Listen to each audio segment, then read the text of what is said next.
Hello, everybody, and today I'm going to be reading you some scary stories on Reddit scary stories. and with the DBD in the background, as you can see, so just turn me on in the background, just listen in, and hope you enjoy.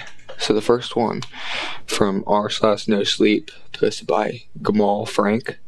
I'm a highway patrol officer. My eyes saw a tired family, but my dash cam saw rotted corpses smiling at me.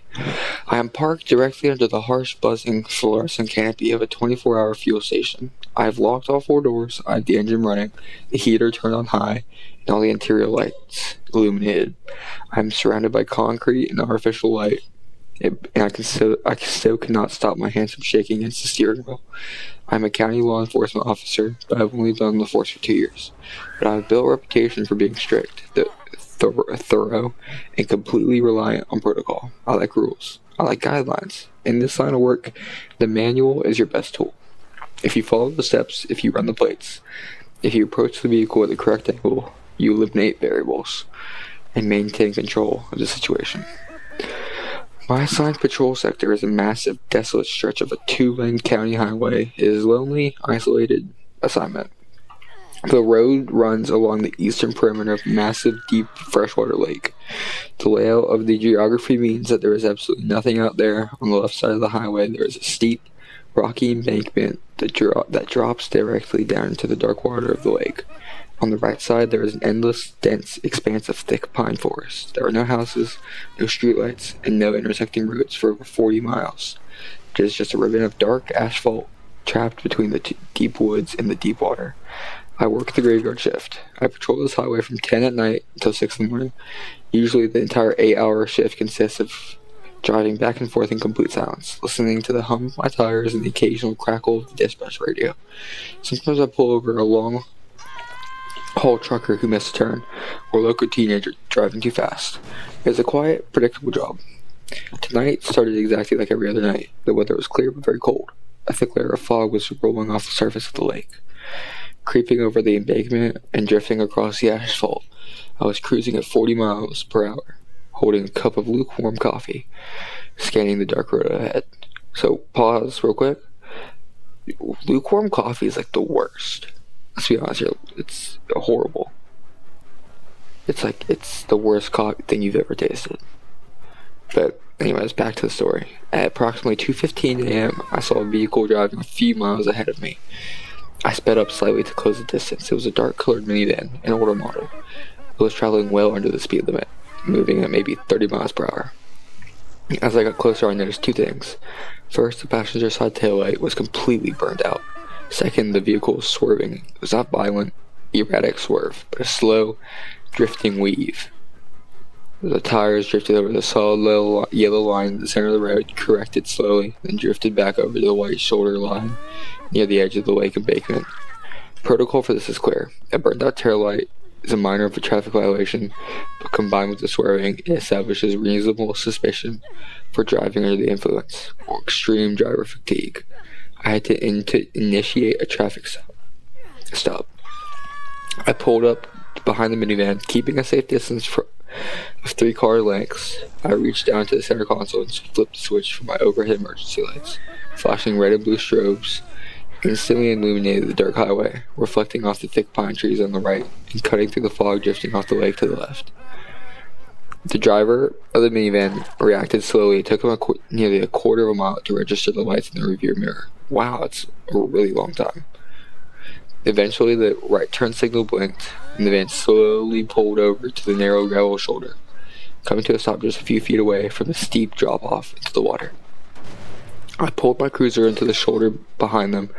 I followed my training exactly. I offset my vehicle slightly to the left, creating a safety corridor between me and my cruiser and the flow of traffic. I angled not like there's much traffic anyways. You're like a highway no one drives on. But okay. I angled my front wheels toward the road, so if a drunk driver rear-ended my cruiser, it would not be pushed forward into the minivan. I put the transmission in park, unbuckled my seatbelt, and grabbed my heavy metal flashlight.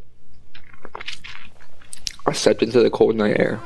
The only sounds were the low rumble of the 2 idling engines, The crunch of gravel under my boots, and the faint rhythmic lapping of the lake water hitting the rocks at the bottom of the embankment.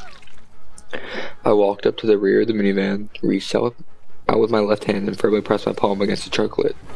This is another standard protocol. You leave your fingerprints on the vehicle. If something happens to you, the investigators will have physical proof that you were standing right behind that specific car. The metal of the trunk was unusually cold and damp. I walked up to my driver's side, keeping my flashlight pointed low. I saw just behind the driver's side window, angling my body so I was not an easy target if the driver decided to open the door aggressively. I tapped the glass with my flashlight. The window rolled down manually with a squeaking sound. I shined the beam of my flashlight into the interior of the van. It was a perfectly normal family. The driver was a middle-aged woman. She looked incredibly exhausted. Her hair was messy. There were dark, heavy bags under her eyes. She squinted against the glare of my flashlight. Sitting in the passenger seat was a middle-aged man. He was wearing a plaid flannel shirt. His head was tilted back against the headrest, his eyes closed, lightly snoring. He looked completely relaxed. I moved the beam of the flashlight to the back seat. There were two young children, a boy and a girl, maybe 8 or 9 years old. They were both fast asleep, their heads leaning against the cold glass of the side windows. There was a pile of blankets and pillows shoved between them. It looked exactly like a family pushing through the final exhausting hours of a long road trip. "Good evening, ma'am," I said, keeping my voice polite but firm. "I'm stopping you tonight because your passenger side taillight is completely out, and I noticed you were having some trouble maintaining your lane." The woman rubbed her face with a tired hand. "I'm so sorry, officer," she said, her voice quiet and hoarse. "We've been driving for a very long time. We just wanted to get there before morning. I guess I'm more tired than I realized." "It happens," I replied. "But driving exhausted on this stretch of highway is dangerous, especially this close to the water. I need to see your license, registration, and proof of insurance, please." She nodded slowly. She reached across the sleeping man to the passenger seat, opened the glove compartment, and pulled out a small stack of papers. She handed them to me, along with a plastic driver's license. When her fingers brushed against mine, her skin felt freezing cold, felt like touching a piece of ice. "I'm going to take these back to my cruiser and run your information," I told her. "I'll be right back. Please remain in the vehicle." She did not say anything. She just gave me a slow, tired nod and looked straight ahead through the windshield. I turned around and walked back to my cruiser. I climbed into the driver's seat, pulled the heavy door shut, and placed the license and registration on the center console. I turned on the overhead dome light so I could read the small print. I picked up my radio microphone. "Dispatch, this is uniform. I'm initiating a traffic stop on a dark code minivan, crossing a plate check." Radio crackled. The dispatcher on duty tonight was an older woman who usually worked the quiet shifts. "Copy that, uniform. Go ahead with the plate number."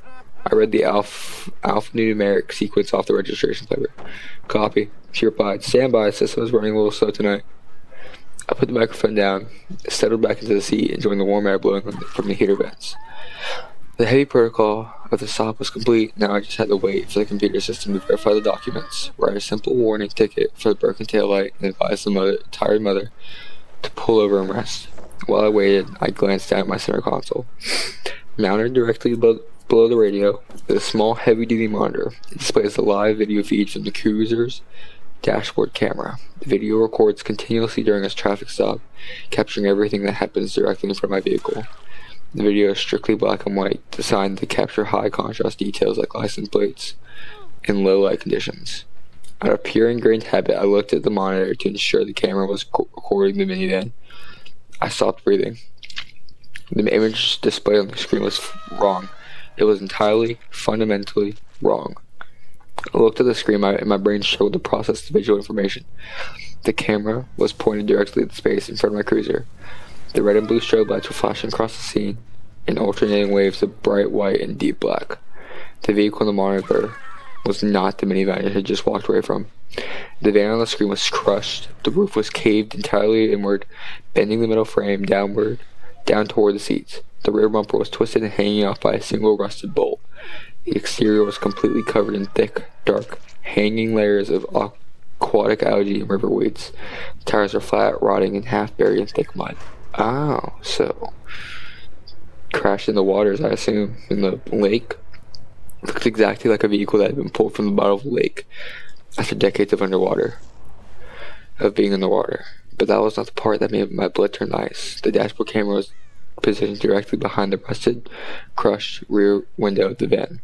The glass was shattered. Looking out through the black window, staring directly into the lenses of the dashboard camera, were four faces. They were bloated, they were skeletal, the flesh on their faces was gray, peeling away from the bone in wet, ragged strips. Their eye sockets were empty, dark hollow pits filled with stagnant water.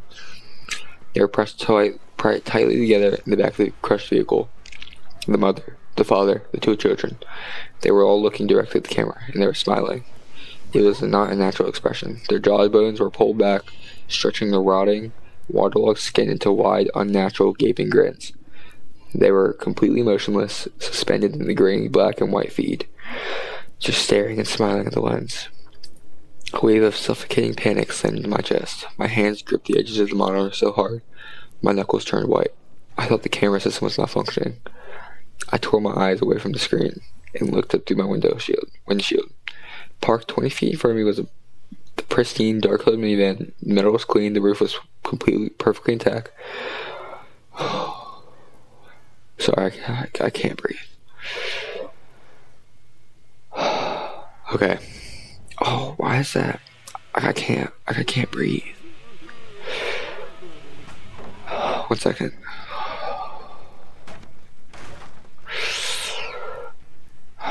Okay. That's weird. Let me lean back. Though through the black window, I could see the silhouette of the two children sleeping peacefully under the blankets.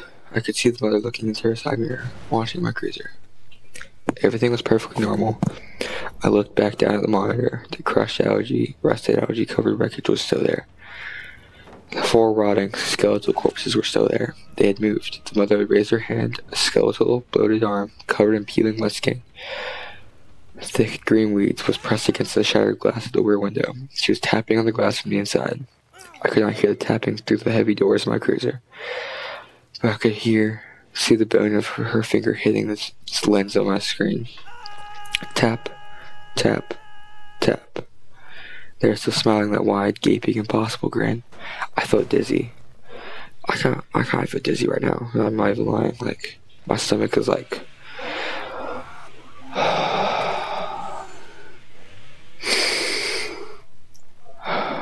Okay. Sorry. I felt dizzy. I reached forward with a shaking hand and physically hit the side of the monitor, hoping to reset the feed. The screen flickered, but the image remained. Bloated corpses continued to stare. Suddenly the radio crackled loudly, breaking the heavy silence in the cruiser. "Unit 4, this is dispatch," the old woman said. She sounded deeply confused. Her professional stone had completely slipped. I grabbed the microphone, fumbling with the cord. "Unit 4, go ahead." I ran the plates and the license. She said slowly, "You absolutely sure you read that sequence correctly? You sure you're looking at a dark minivan?" "Yes." I stammered, my eyes darting between the pristine van out the windshield and the nightmare on my screen. I'm parked up behind it. Why? "The system flagged registration," the dispatcher said. "Those plates belong to a vehicle that was involved in a major missing persons case 30 years ago.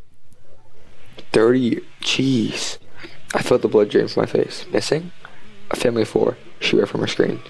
They were driving cross country. They were last seen at a gas station near your current location. The police searched for weeks. The primary theory was the driver fell asleep at the wheel and the vehicle went off the embankment into the lake. They never found the car. They never found the bodies. The license you gave me belongs to the mother.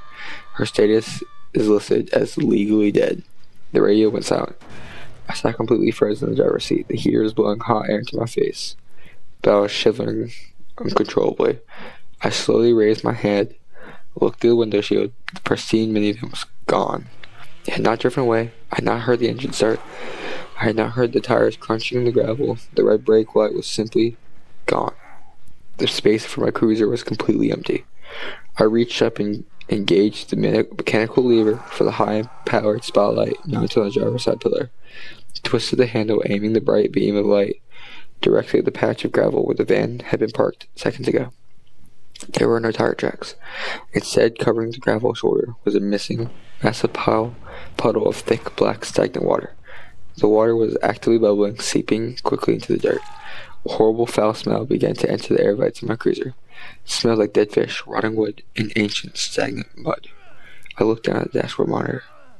The screen was displaying live feed of the empty gravel shoulder and the puddle of water. The crushed fan was gone. The corpses were gone. I dropped the radio microphone onto the passenger seat. I could barely grab the gear shift. I needed to put the cruiser into drive. I needed to turn around and drive away from the lake as fast as the engine would allow. Protocol did not matter anymore. I just needed to leave. I grabbed the gear shift, pulled it down the drive. Before my foot could touch the accelerator, the entire patrol cruiser violently lurched. It was a massive, concussive impact that originated from the right side of the vehicle. The heavy metal frame of the Ford Explorer groaned under the sudden stress. My head snapped to the right, hitting the headrest. The cruiser was moving. It was being dragged sideways. Something was pulling the 2-ton police vehicle across the gravel shoulder, dragging it directly toward the steep embankment that dropped into the black water of the lake. I slammed my foot down on the gas pedal. Powerful engine roared, the RPM needle jumping into the red. The rear tires spun frantically, kicking up a massive cloud of gravel, dirt, and mud. The tires screamed, trying to find traction on the loose shoulder, but the sideways momentum was too strong. We were sliding toward the edge. I turned my head and looked out the passenger side window. The lake was churning. The dark, flat surface of the water was boiling, sending thick, white foam crashing against the rocks.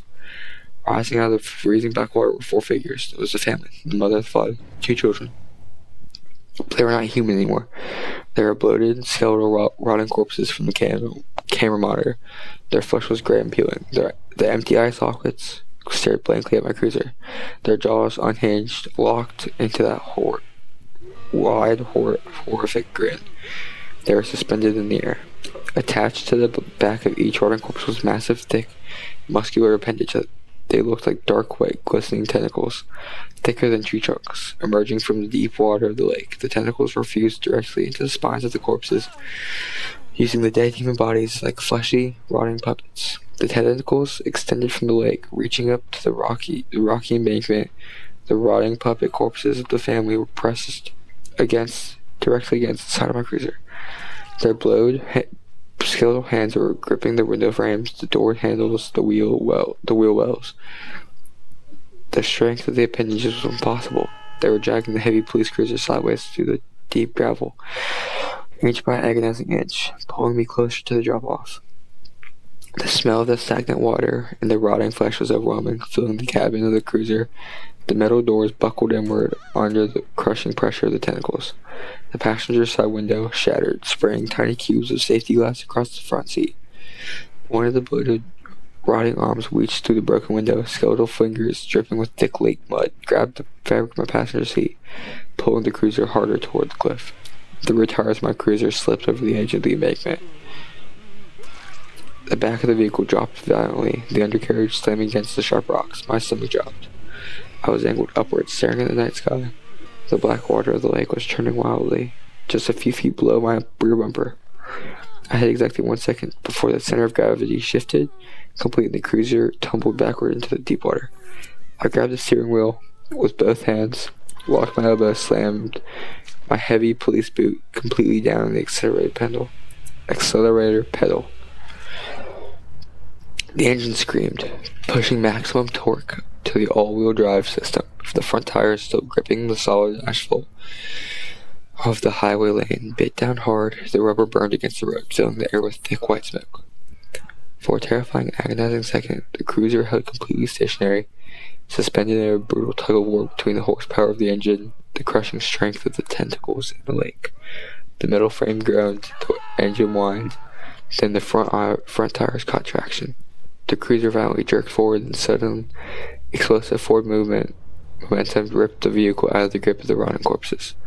I heard a wet, sickening, tearing sound as the skeletal hands gripping the window frame were physically ripped away from the tentacles. The cruiser launched forward, climbing over the edge of the embankment and slamming hard onto the flat asphalt of the highway. The rear tires caught the road, propelling the vehicle forward like a missile. I did not lay off the gas pedal. I kept my foot forward. I looked in the rearview mirror. The massive wet tentacles were writhing on the gravel shoulder, aggressively slapping the ground where my cruiser had just been. The rotting bodies of the family dangled limply from the ends of the appendages. As I sped away, the thing slowly pulled the tentacles back down the embankment, dragging the skeletal puppets beneath the black churning surface of the lake, disappearing without a splash. I drove at over 110 miles per hour down the county highway. I did not turn on my sirens. I did not radio dispatch to tell them what happened. I just drove, staring ahead, gripping the wheel until my hands went numb. I did not stop until I saw the bright, artificial canopy of this fuel station.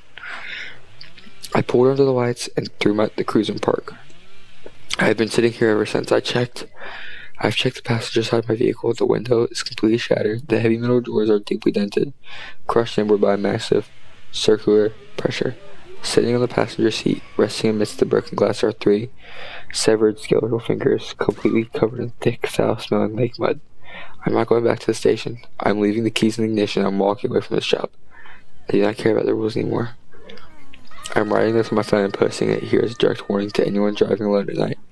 If you're traveling down a desolate highway near a large body of deep water, and you see a vehicle driving slowly, drifting over the lanes, trying to get your attention, do not stop. Do not pull over to help them. Well, I guess that's a warning to all of us who, if we're driving, don't stop. Don't stop for anyone. That's why, I swear, man, people just, like, if it's a ghost, like, don't pick up hitchhikers. Like, do not pick up hitchhikers. Like, you don't know who that person is. And don't hitchhike, because you don't know who might be picking you up. Here, actually, I got a story about a hitchhiker by St. R/No Sleep. And by Tacos and Armadillos. I picked up title. Whoa, what just happened?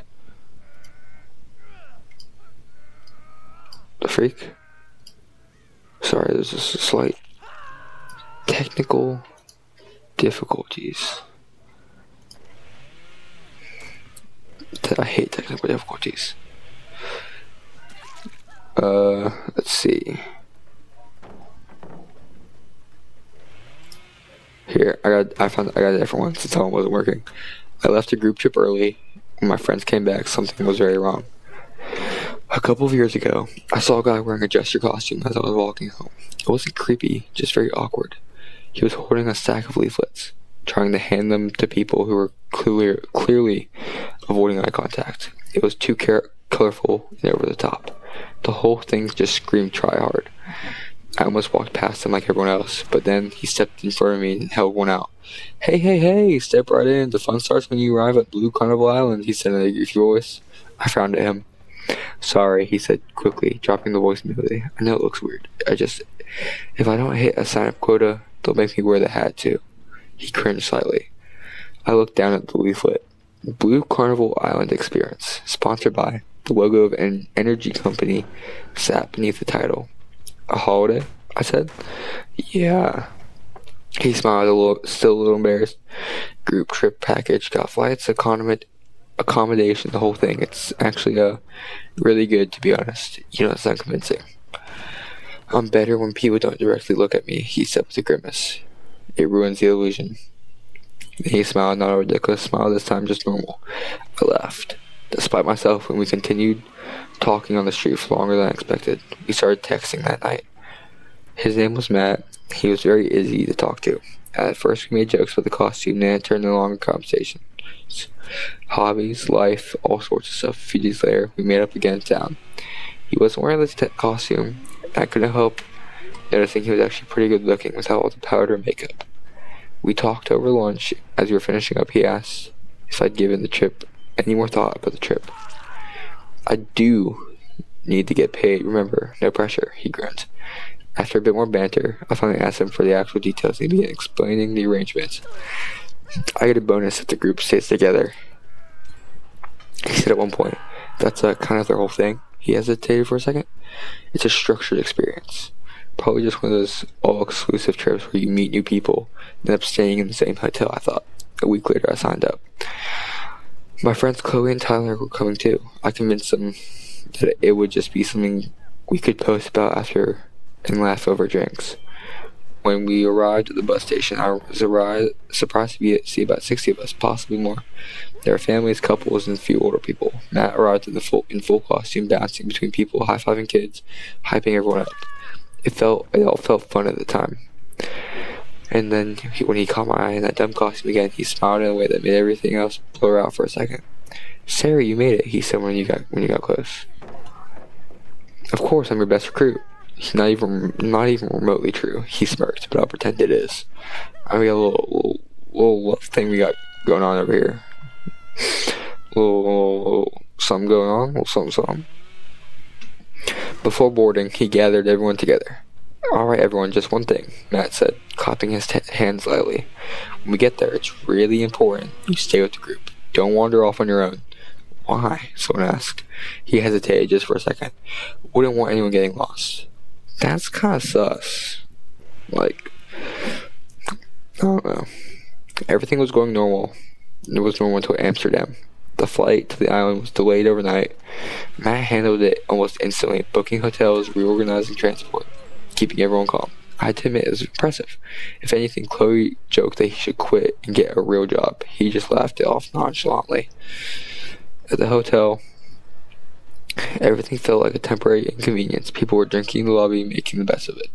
I went to see Matt. His room was almost empty. There was no suitcase and no clothes scattered around, just a bag on a chair. "You sure travel light," I said. "I don't stay in one place long," he replied with a grin. I laughed at that. We continued talking in his room until the sun went down. That night, I woke up knocking on my hotel door. Loud and urgent, I blinked as I opened it, still half asleep. Matt was standing there, but not like before, no costume, and he wasn't smiling either. He looked pale and tense. "You need to leave," he said firmly. Something was very wrong. "What?" I booked you on a flight. It leaves in an hour. You need to go. Now." He shoved the plane ticket in my hand. I stared at him. "What are you talking about? What about everyone else?" "I'll handle it." "No, Matt, what's going on?" He stepped closer and looked in my eyes, shaking his head. "Sarah, I don't have time to explain. You just have to trust me." "Then tell Chloe and Tyler." "I said I'll handle it." Silence. My heart pounded. He just looked at me like he was trying to memorize something. Then he kissed me, not gently or slowly, desperately. "Just please go." I wish I could say I argued with him and demanded answers, but I didn't. Something in his voice had changed. The easy, joking tone he normally spoke with was replaced by a terrified urgency. I packed quickly, hands shaking. The hotel room was suddenly unfamiliar, and every sound in the hallway made me flinch. The airport felt too bright and normal. When I went back in, I moved through it as fast as I could, checking my phone every few minutes, waiting for a message from Matt explaining what was going on. Nothing came. On the flight home, I couldn't sleep. Every time I closed my eyes, I saw his face at the door. He looked like he was trying to hold something back. I kept replaying in my head, trying to figure out what he hadn't said. When I got home, my family asked why I was back from the trip so early. I told them I was feeling ill and decided to cancel. The easiest explanation. I texted Chloe and Tyler, telling them the same thing. For a moment, I worried they wouldn't reply, my mind jumping to worst case scenarios. But both of them messaged back a day later, telling me to get better soon. Chloe texted again after a few days. "Made it. Island was amazing. You missed out. Hope you're feeling better now." I was confused. Everything seemed normal after they got back. But the look on Matt's face that night certainly wasn't. For a while, I just let it sit. I didn't really know what to make of it. Matt and I stopped texting each other after that night. I didn't reach out either. I wouldn't have known what to say even if I tried. Chloe and Tyler kept asking me about Matt, but I brushed it off every time. They probably thought we'd had an argument in the hotel or something of that sort. I didn't know how to explain what really happened there, so I didn't. Then a few weeks later, something began to feel off about Chloe. Not enough to point at, just small things. She laughed at the wrong moments, forgot details she shouldn't have.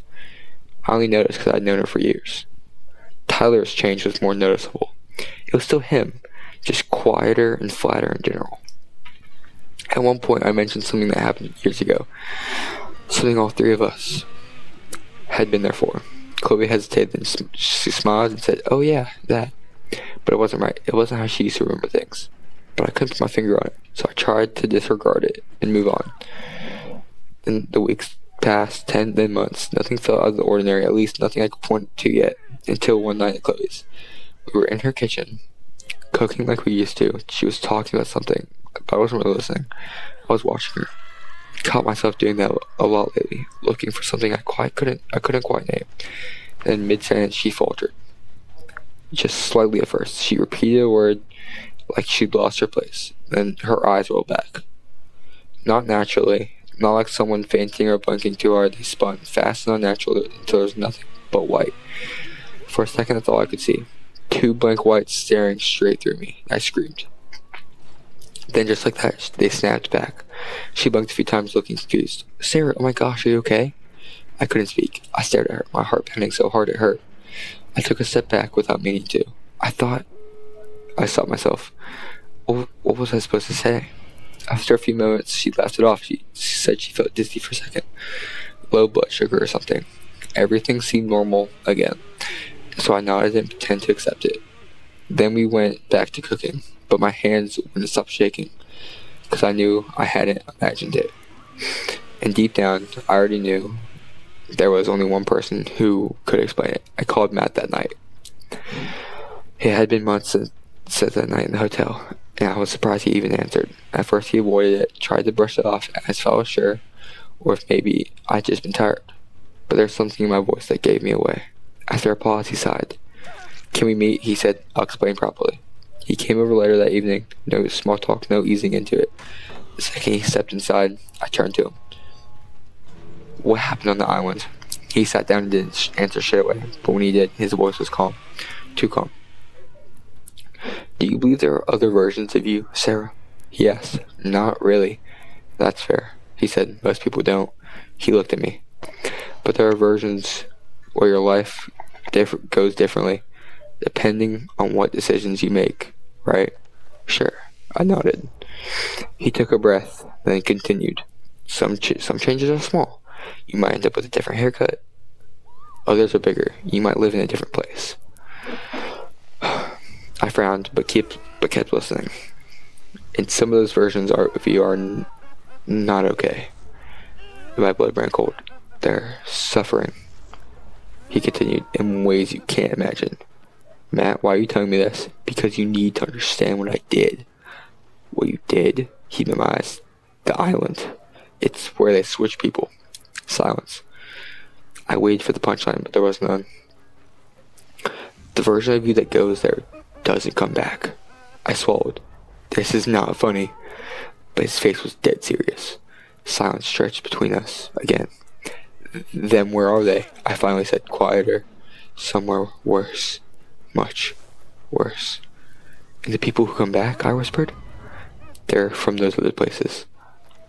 And not just any of those places. They're the versions of you that have suffered the most. No. They take different versions of them from other timelines, he continued, and swap them. They replace their memories so it all fits. That's insane. I know. He didn't sound fazed at all. I stood there frozen, trying to process all of it.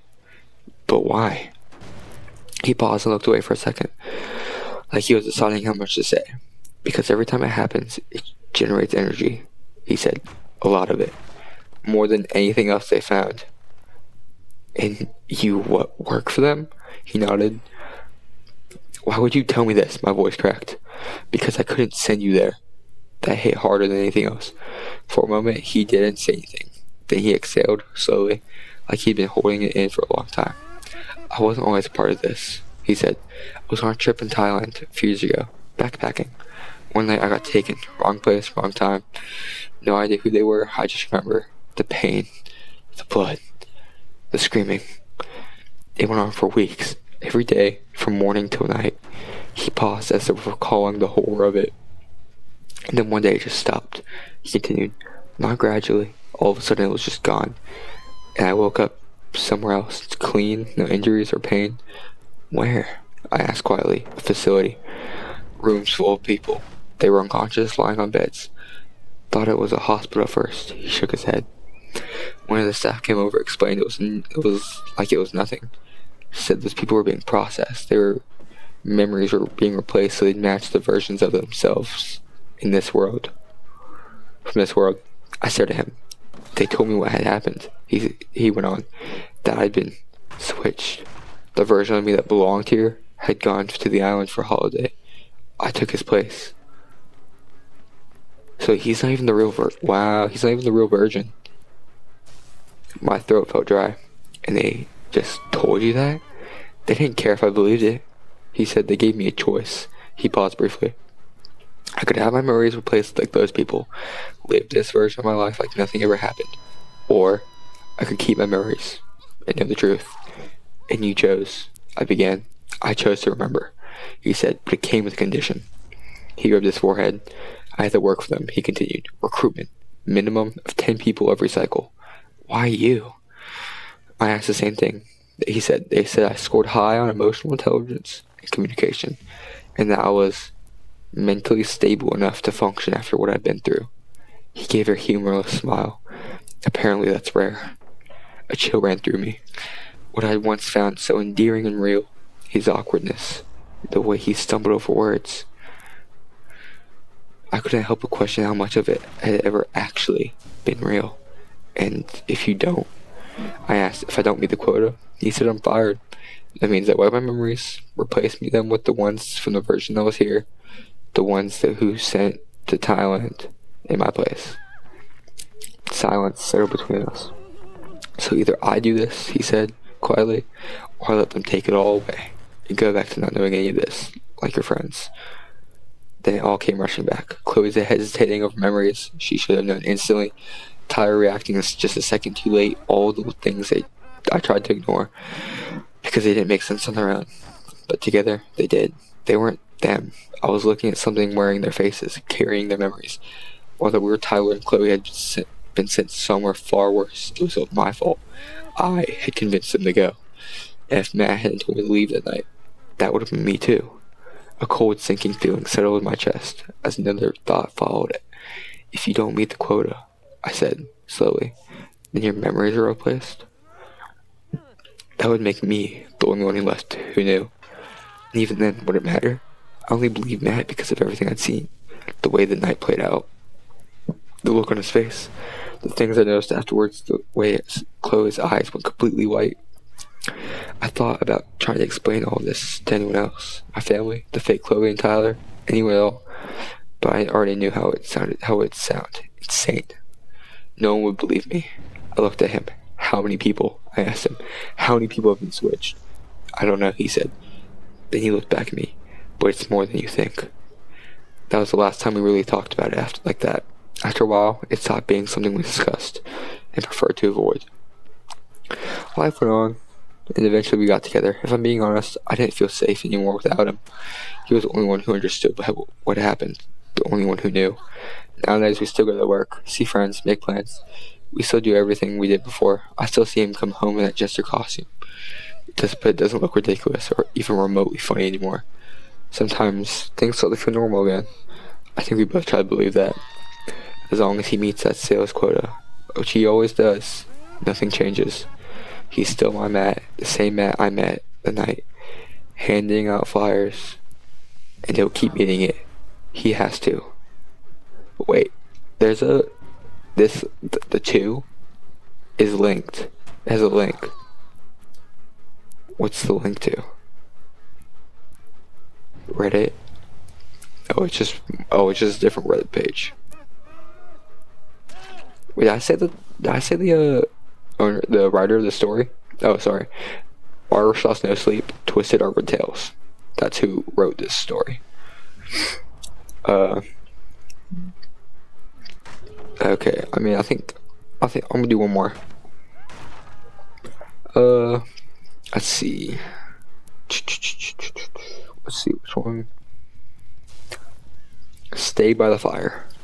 Let's see that one. 13 days ago.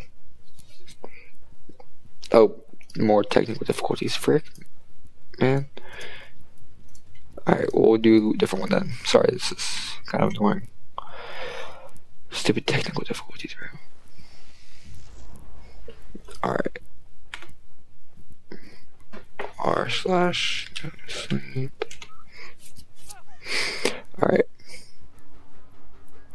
Okay. This one is r/no sleep. It's titled r/no sleep. Okay. I don't use Reddit. And it's written by A10 9 years ago. I don't use Reddit. I don't even know what r/no sleep is. I'm here because I've been told to be here. I'm writing this because I've been told to write this. I'm going to do what I've been told. I've been asked to first explain my situation. I'm in a small dark room, approximately 10 square feet. There are no doors or windows. I don't know how I got here or how it's even possible. There is no way out. I looked thoroughly. The last I remember was taking a sip of a drink at a bar. Oh, so you're roofied. Okay. I'm told not to be any more specific than that, so I won't be. I woke in here about 30 minutes ago. It was almost pitch black. The first thing I did was feel around the room to check my surroundings. There's bread and water, enough to last a couple days. There's a bucket. You can guess what that's for. And there's a working charging cable for my smartphone coming from the wall. Finding the cable had reminded me to check for my cell phone. I still had it. No service though. My phone did say that there was a Wi-Fi connection available. I clicked on it and saw the network name was Reddit. I tried to connect, but it asked for a password. Made a few guesses, but none of them worked. For about 10 minutes after I sat on the floor, was thinking, where was I? Why was I here? Would I be left to die? If someone wanted me dead, why would put me through this? Why not just kill me? Why have they allowed me to charge my phone? That seemed the strangest question of all. I used my flashlight function on the smartphone to take a clear look around the room. I saw a small scribble on the letters in the far corner. I approached it and shined the light right on it. r/no sleep, it said. It was carved into the wall. I pulled out my phone, connected to Reddit, and entered r/no sleep as the password. Success. I was connected, but my hope died shortly after. When I realized that I couldn't connect to any web pages, I tried Google, Yahoo, Facebook, and about 30 other websites. None of my apps could connect. Nothing. It didn't say no internet connection, but instead said domain forbidden. I was again about to give up. But then, when I remembered the name of the Wi-Fi domain, Reddit. I had never really used Reddit before. I know very little of the site, and I know it's some sort of chat forum. But I had heard of it. My daughter would sometimes talk about it. I heard that on Reddit, she'd sometimes say. I gave it a try, typed in www.reddit.com. Unfortunately, even that didn't work. It still said domain forbidden. I tried other variations, reddit.org, reddit.gov. None of them worked. Then I tried variations of the password they gave me. r/no sleep. www.nosleep.com. Again, domain forbidden. I probably messed around for this for about 20 minutes before I finally connected. www.reddit.com. r/no sleep. That worked, finally. This page right here, I'm typing on right now, seems to be the only URL that isn't forbidden. I can't really make sense of this no sleep place. As far as I can tell, it's people sharing scary and supernatural experiences. But I didn't know what I was supposed to be doing here. Was I supposed to write one of these stories about what's happening to me? I clicked submit your story. It took me to a login screen. I tried clicking register, but it took me to a forbidden domain screen. I tried Reddit as a username, no sleep as a password. Nope. What was I supposed to do this time? I used the flashlight function again and searched even more thoroughly through the small room. I looked at the sides of the bucket, at the bread packages, the water bottle. There wasn't any additional information. But just as soon as I turned my flashlight off, I saw something, a black mark on my arm. I turned the light back on and saw the letters and numbers A10, A10, A10 right on my right arm with a Sharpie. On my left arm, there are 7 random letters. I've been told not to share what they are. Oh, so it's his password, I assume. I went to the login page and entered A10, A10, A10 in the username and entered the 7-letter password. And here I am, logged into the No Sleep subreddit. I noticed an orange envelope shape beside my username. I clicked it, but it was a message from the person with the username, your fate in the balance. The topic was r/no sleep. I'll paste the message below. What's this? There's a link. I clicked on it. What's the link taking me to? If it'll load.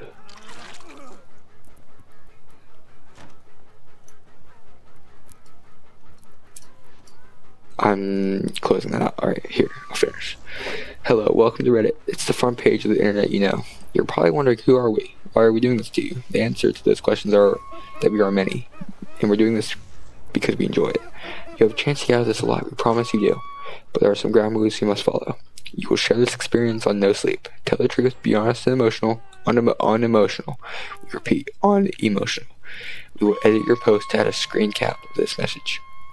No personal information will be disclosed, your name, city, bar you're at, etc.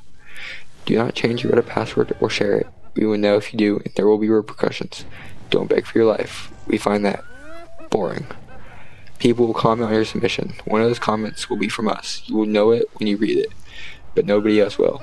Reply to just that comment asking for further instructions. The most difficult part of these rules was to be unemotional rule. It was excruciating writing in a calm, collective tone when I really feel so vastly different. So whoever you are out there, I've done my part. I've shared my experience and I'm about to submit. I'm not sure if many people will comment on this, but if they're here, I'll be looking through them. Looking for my hint. I know I'm not supposed to speak before my life, so I won't. I'm supposed to remain unemotional. But I just like to know, I'd like to get out of here. I'll do whatever you ask. I will play this game. Edit. Rules have been broken. Have we not been abundantly clear? We've edited it out. There will be repercussions. Oh yes, there will be repercussions. Part 2. Oh, there's a part 2. Ooh, wait. The answer's inside you. You know what to do. Is this room on Easy Street? I have dishonored the ancestors. I wonder we will have biscuits tonight. Sounds like these are the comments I'm reading. That Morse code. There's Morse code in here. Wait, this is a freaking ARG. Let's see what this says.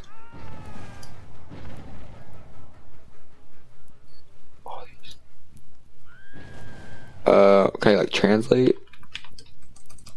I want to see what this Morse code means. I don't know Morse code.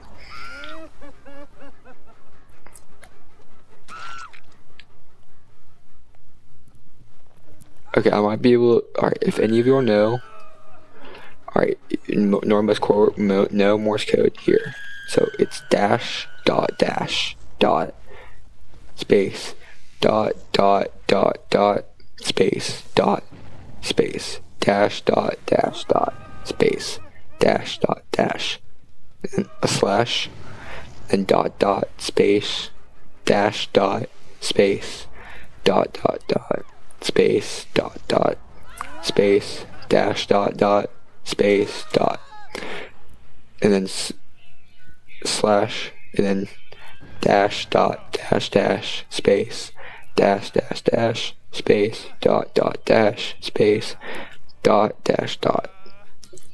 slash, and then space, space,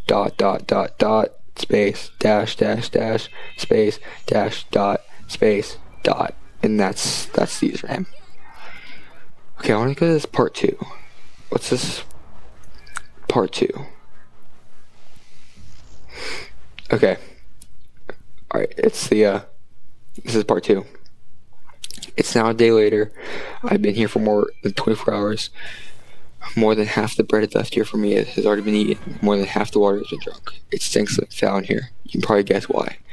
But I also started noticing a sulfur-like smell that seemed to be leaking in from somewhere. It was a tortoise sitting in here. It was, so you're not here anymore? Not there anymore? I had nothing to distract me.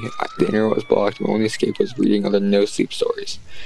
Sitting in a dark room, possibly waiting for your death was not the best time to read these stories. It made my imagination run wild. It was also excruciating reading the comic section to my story. So few people took the situation seriously. If you only knew my frustration. The most popular comment to my story was about combining 2 loaves of bread into one so it could create a hole to escape from. Imagine sitting in the pitch black, after pooping in a bucket and having to read that comment. Eventually I found the comment I was looking for. I couldn't make it clear in the comment section of the other thread because it was against the rules, but I can explain it now. One of the comments in the previous thread was written by the username Daisy_Dove. That is the name that my daughter uses for many things. Her email account, her Xbox gamer tag, her Snapchat username. I'm not sure if they created a new account for her, or she already had a Daisy_Dove post history on Reddit. If I click on her username, it says, as always, domain forbidden. I'm dying inside. This story is supposed to remain unemotional. As per instructions, I'm trying my best to follow the rules.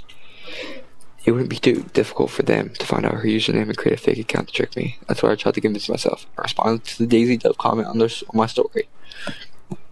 They told me to look for a new private message.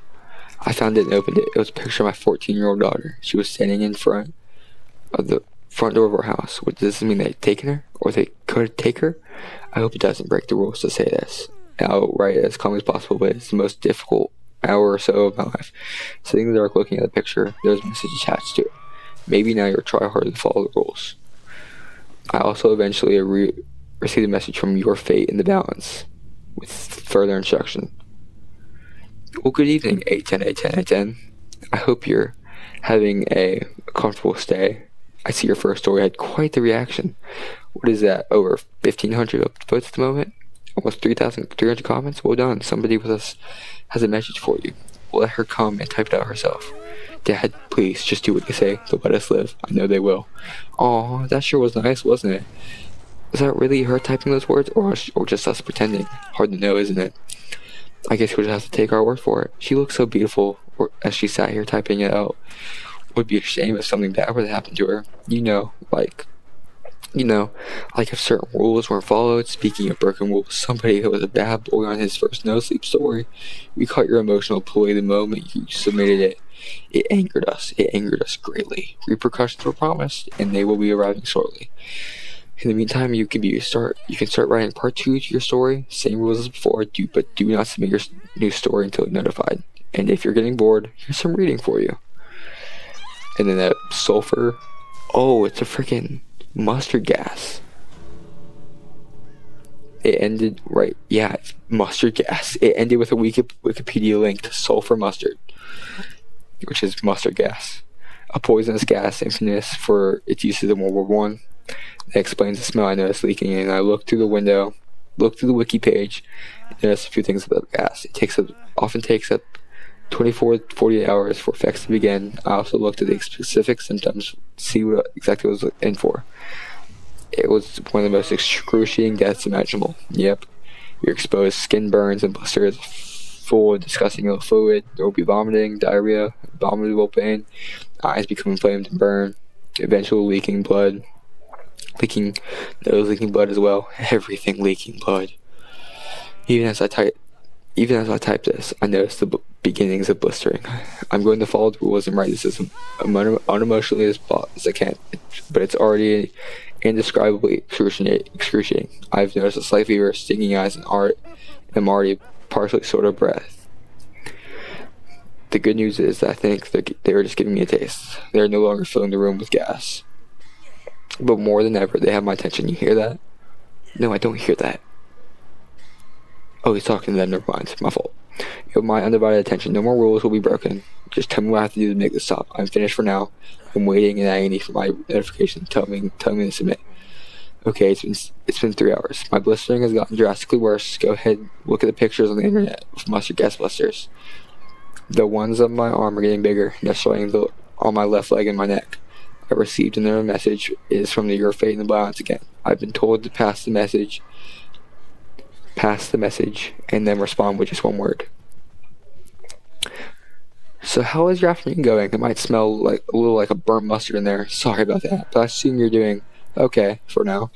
I believe we've given you a little idea what you're in for, what your last moments of life will be like. If that's the choice that you make, but things can end pretty badly for your daughter as well you know. We're going to be honest with you. Honesty is the best policy, right? Either she walks free or you do. This is your choice. So who do we let go? You will end this post with one word and one word only. Who leaves, me or her? We look forward to seeing your answer. And even more, we're looking forward to ending our little game. That's the best part. and her. Okay, so I think I'm gonna leave video here, end it here, and we'll leave you all a little cliffhanger. We will definitely be back on this page. I promise you that. We will be back. I'm gonna hit favorite. There we go. Alright, boom. So we will be back on this page. I promise you that, my friends. So, oh, my back just cracked. Crazy. Okay, so I'm happy to say that I hope you all guys enjoyed. I definitely did. I had a great time reading these series stories for you guys, and I hope I will be. If you like the video, comment, like, watch through. I need the watch time is what I need, and I hope you have a good rest of your day, rest of your night, and I'll see you in the next one. Peace.